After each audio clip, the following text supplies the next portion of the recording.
It is Shamika, and I am officially back. I hope everybody is doing fantastic. December, the holidays are right around the corner. So I hope everybody's preparing, just like myself, for the holidays. Again, as always, welcome to the NOSA Community YouTube channel. So I'm Shamika, the creator and founder of the NOSA Group. We're glad to have you here. And the NOSA community, for those of you guys who are new, is a community of nurse-owned staffing agency owners. So our community originally started in 2017 on Facebook. So we spent majority of our time there talking, networking, gathering information, and connecting, which is something we had the amazing opportunity to do back in August. And I decided to push us over to YouTube to give some more information and tap into another audience, as some people like Facebook, some people like YouTube, Instagram. There's so many platform options. And this allows me to share a little bit more information that may not be able to be shared on Facebook and other platforms. So welcome. Welcome to our channel. Don't forget to follow and subscribe to our channel, as well as click the bell here so that you can get updates on new episodes that we put out.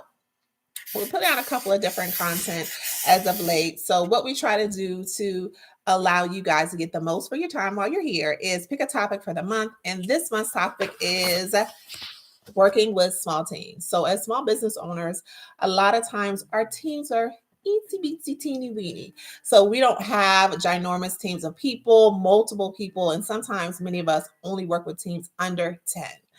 And as many of us begin the journey of going into 2023 and planning for activities and things that we want our business to begin doing or eventually go into doing, we want to think about the setup of our current team, whether it's one or two people, or if it's 3 or 4 people, how effective that is. So today's topic is going to be about how to effectively work in teams. And then I'm going to give 3 tips that has helped me work with teams. And for many of us too, not only are we working in teams or small teams, but we're also working virtually. So I'll share a few experiences of that and kind of how I maneuver through that process. So 3 things. So the 3 things we'll be touching on today include talking about the 3 tips of working effectively with small teams. And we'll be touching on organization, information, and feedback. So there's a plethora of other great effective ways to work with small teams, and we're just going to touch on these 3 topics. And I picked them because they're kind of the highlight and probably the area that people struggle the most in when not only setting up their team, but also ensuring that that team is meeting the intended goals or vision for your organization. So let's get it started with the first one, which is organization. So I think of myself as being fairly organized, but there's always room for improvement, especially in that technology realm. And one thing that I've learned over the last 7 years when it comes to working with other people, everybody's level of organization is different.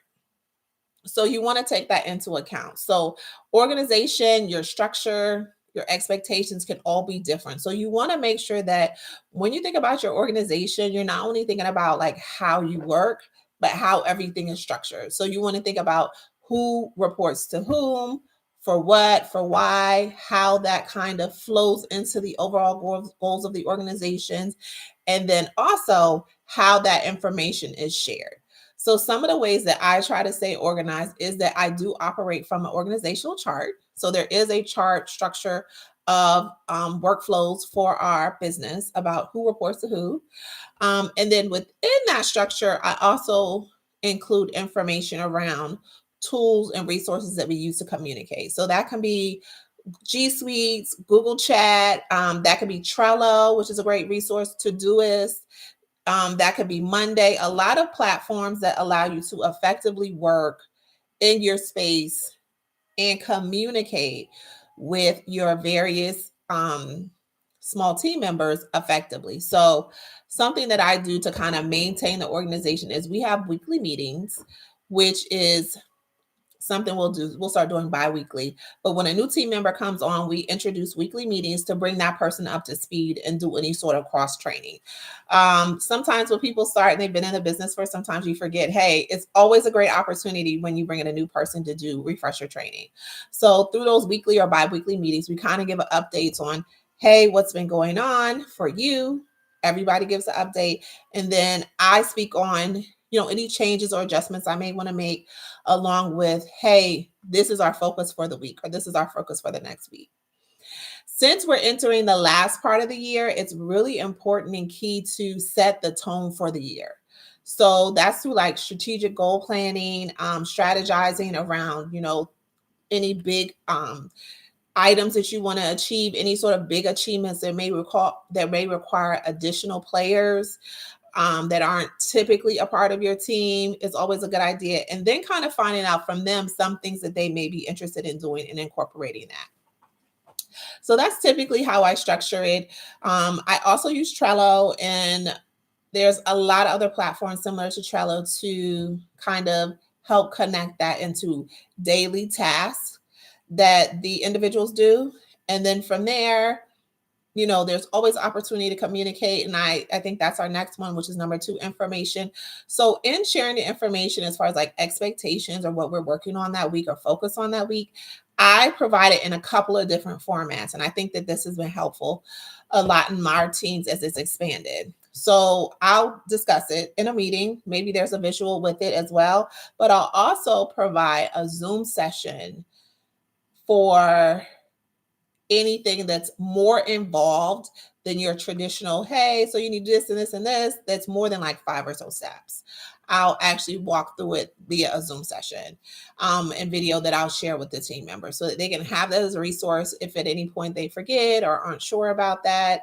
So providing information to your team members in different formats is really key because people learn differently. So like some people are visual learners, some people are written learners, and some people are auditory learners. So you want to make sure that your information is communicated to them in different formats to manage that piece. You want to also think about feedback. So the last step in the 3 tips is feedback. So in setting the expectation and kind of determining, hey, this is what I expect, these are your roles and responsibilities, these are your tasks, you also want to get feedback to make sure that they're on the same page as far as your ultimate vision for your organization through check-ins. So some people do check-ins, people call it performance reviews, some people do some variation of that, but you want to make sure that the things that they do right are acknowledged in a timely fashion. And then the things that they may not be doing correctly or having challenges with are addressed in that same manner. So what I like to do is give feedback in real time, whether it's positive or negative, but then also find out from my team members things that they're interested in doing in addition to their daily tasks, because some people have different interests. So you want to make sure that you give them opportunities to have autonomy within their own workspace, provide suggestions and feedback. And then you also want to make sure that their role and what they're doing and what they're contributing continues to be in alignment with the vision and mission of your organization. So thanks for hanging out with me, guys. That's all I have for you. So just remember, these are some great three tips to remember when working in small teams. It's something we all have to do as small business owners. I hope it's helpful. And number 1 was being organized. So having an organizational structure, understanding who reports to who, roles, titles, all of that, so that it's clear visually how the organization is structured. Then you also want to think about like internal organizational tools and systems or technologies that you have in your business to make it operate a lot cleaner. Next, you want to think about different ways to provide information to your teammates or partners so that they're able to not only receive it, but understand it. So you want to think about the fact that people learn differently. So be creative as far as how you present your information. Like I mentioned earlier, I do Zoom weekly or bi-weekly Zoom sessions, but I also do provide videos of any hands-on activities that I want to get completed so that if they needed a reference or a resource, they're able to go to either the presentation or the video about that particular topic, especially if it's something that requires more than like 3 or 5 steps. And then finally, give feedback. So giving feedback allows you and your team members to see what's happening that works and see where there's areas for improvement, get an understanding of what they enjoy doing about their job or any suggestions they may have or improvements. So you want to make sure that you're maintaining and creating an open environment for facilitating that. And then finally, you want to acknowledge them as a contributor for your success. So we all have the opportunity to take the leap into small businesses. For the small few of us that actually do it, it can be a treacherous job and journey.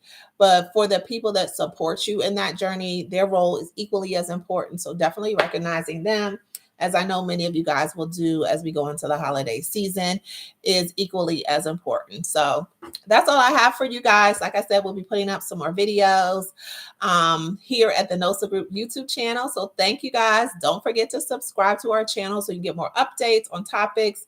As I mentioned earlier, we'll kind of do topics of the month so that we can kind of touch on different parts of the topic and give you more tools, resources, and information on managing that particular topic. Thanks again.